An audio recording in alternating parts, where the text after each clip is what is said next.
Day 5. Today, while exploring the area, I came across an unusual creature. This planet never ceases to amaze me with its rich flora and fauna. The species I encounter here seem rather primitive and likely originate from a single evolutionary tree.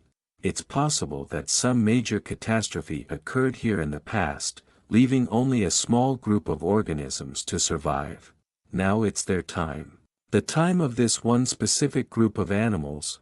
As for the creature I encountered, it was quite peculiar and somewhat comical.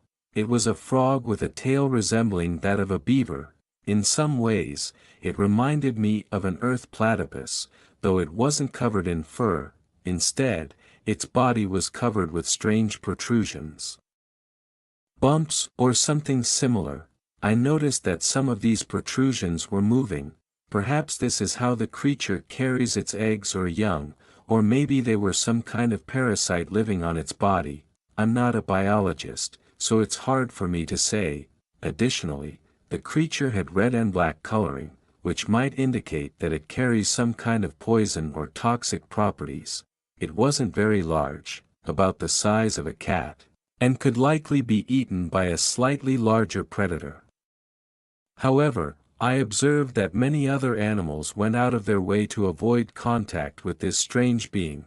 Perhaps it functions like an earth skunk, releasing a foul smell when threatened.